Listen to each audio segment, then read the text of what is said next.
Bienvenue sur Africa 24 pour cette nouvelle édition du Morning News. Voici les titres de l'actualité. Au Bénin, la suppression du droit de grève pour certains corps de métier suscite de vives réactions.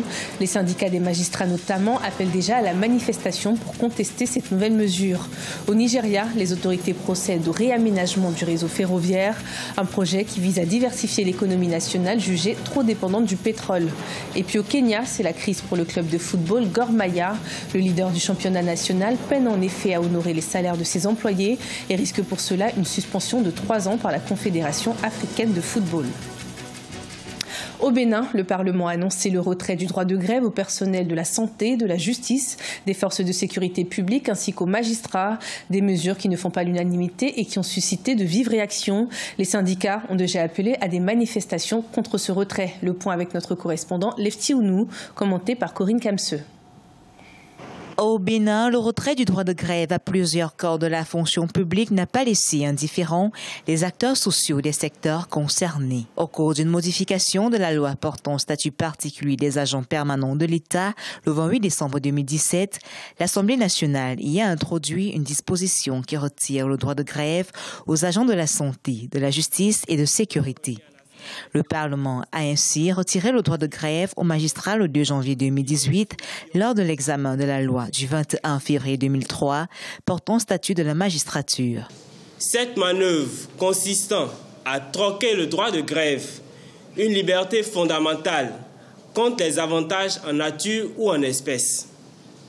Ne pouvant tolérer un recul démocratique ni une vassalisation du pouvoir judiciaire et de ses acteurs, l'UNAMAB estime qu'il urge de riposter avec vigueur à la liquidation amorcée de la démocratie béninoise acquise de haute lutte. Ces suspensions de droit de grève interviennent dans un contexte où une frange de la population et des acteurs sociaux et politiques dénoncent la gouvernance du président Patrice Talon. Dans ce contexte-là, d'une autocratie qui se double d'une fascisation du pouvoir, est-ce que le peuple béninois est prêt à tout avaler? Est-ce que les hommes de presse, les organisations politiques vont faire avaler n'importe quoi au peuple béninois? Rappelons que les agents de la justice ont déjà observé une grève de 48 heures suite à l'appel de plusieurs syndicats. De même, l'Union nationale des magistrats du Bénin, UNAMAB, a annoncé au cours d'une assemblée générale du 4 janvier 2018 une grève de 5 jours tacitement reconductible à compter du lundi 8 janvier 2018. Ce vendredi 5 janvier 2018, les centrales et confédérations syndicales ont annoncé au cours d'une assemblée générale stratégique avec les travailleurs de tous les secteurs un sit-in de protestation au siège de l'Assemblée nationale le 12 janvier 2018. Au Cameroun, le Premier ministre Philemon Yang a inauguré ce vendredi 5 janvier à Douala la base logistique continentale de la force africaine. Cette infrastructure devra soutenir les militaires africains en attente de déploiement rapide dans une zone précise et en temps de crise. La base permettra un accès immédiat à l'équipement et au matériel requis pour les opérations de soutien de la paix de l'Union africaine. Des explications avec notre correspondant Chérif Ousmane Badounka. La ville de Douala au Cameroun abrite désormais le siège de la base logistique continentale de la force africaine en attente. D'une superficie de 10 hectares, le site principal, situé dans l'enceinte de la base aérienne 201, est directement rattaché à l'aéroport international de Douala. Il comporte un bloc administratif ainsi que des entrepôts destinés à stocker les équipements et matériels militaires devant être utilisés par les troupes de la force africaine en attente au cours de leurs opérations de prévention et de règlement de crises et conflits sur le continent. Le Cameroun met en effet aujourd'hui à la disposition de l'Union africaine et à l'usage exclusif de la base logistique continentale un immeuble de 36 pièces, dont certaines sont déjà équipées. Cet immeuble constitue le bloc administratif et le poste de sécurité de la base logistique continentale. Il est doté de toutes les commodités et d'un système de vidéosurveillance. Les façades sont harmonisées et l'esthétique a été étendue aux hangars et autres infrastructures adjacentes. Le Cameroun, réputé pour sa position géographique centrale en Afrique, avait été désigné par l'Union africaine depuis une dizaine d'années pour abriter cette base au détriment d'autres pays connus pour être des puissances militaires. Le projet d'opérationnalisation de la force africaine en attente franchit ainsi un pas décisif vers la résolution des crises et conflits qui sévissent sur le continent. Le Cameroun va assurer la paix et la sécurité de tous les pays d'Afrique et je crois que Douala méritait cette position. Donc pour moi, c'est une grande réalisation à ce début d'année 2018. Vous savez, l'Afrique connaît beaucoup de problèmes de paix et de sécurité. Il fallait donc qu'il y ait une force en attente pour pouvoir intervenir en temps et en heure dans les différentes attaques qui touchent nos différents pays. Pilier essentiel de l'architecture africaine de la paix, la force africaine en attente se compose de 5 brigades prépositionnées au sein des 5 communautés économiques régionales africaines. Ces brigades auront un rôle éminent à jouer dans les opérations de maintien de la paix de l'Union africaine dans les interventions humanitaires ou de protection civile en cas de catastrophe.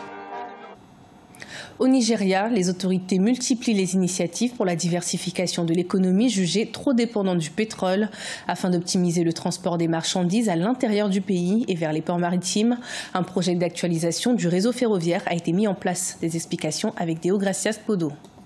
Le président Muhammadu Buhari a réceptionné jeudi 4 janvier 2018 de nouveaux véhicules pour la ligne ferroviaire Kaduna-Abuja à la gare de Rigaza à Kaduna.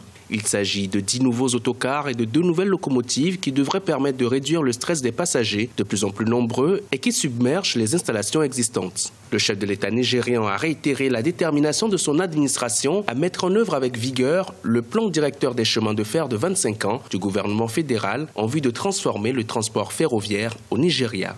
Pour un pays vaste comme le Nigeria, pour que toutes les capitales régionales puissent être connectées, et qu'il y ait une circulation des marchandises, je pense que c'est une bonne initiative de connecter ces différentes régions. Le problème de l'entretien est un second volet sur lequel il faut s'appuyer, encourager la construction et insister sur le fait que ça ne va pas être optimum si les réseaux routiers et ferroviaires ne sont pas entretenus. Le gouvernement nigérian compte investir près de 40 milliards de dollars dans la modernisation de son réseau ferroviaire, un budget dont la moitié sera prise en charge par la Chine. L'objectif est d'assurer les bases de la diversification économique voulue par les autorités et qui est largement freinée par l'état déplorable du réseau routier. Le Nigeria compte dépasser son handicap en matière de transport de marchandises qui ne dépasse pas les 15 000 tonnes métriques depuis 2005 contre 3 millions de tonnes métriques 4 décennies plus tôt.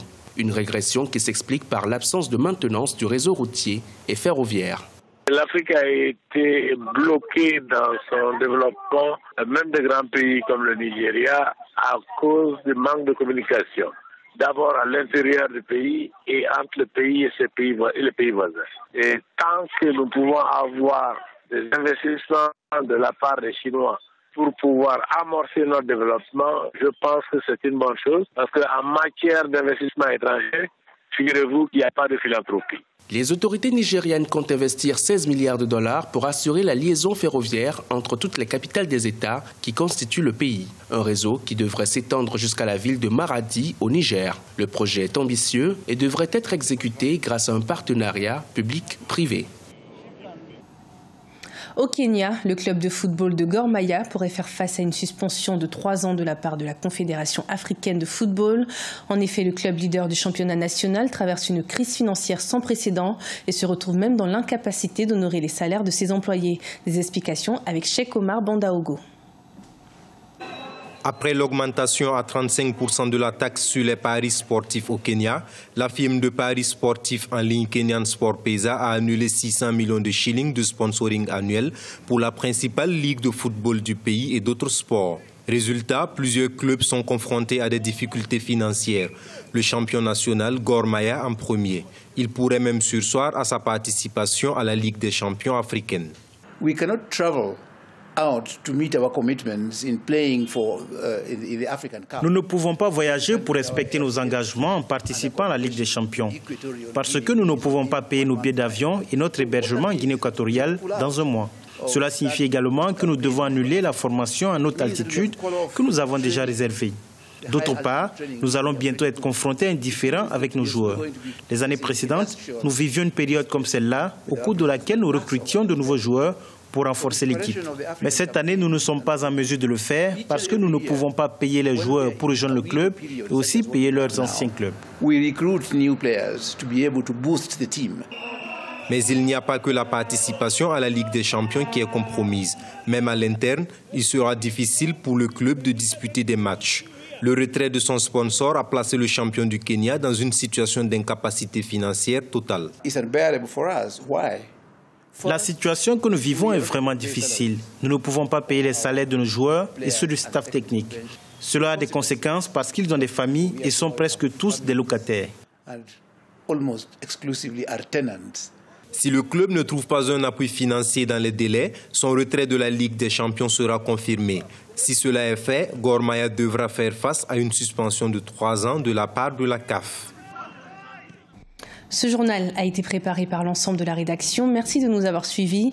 Retrouvez dans un instant une nouvelle édition de l'information sur Africa 24.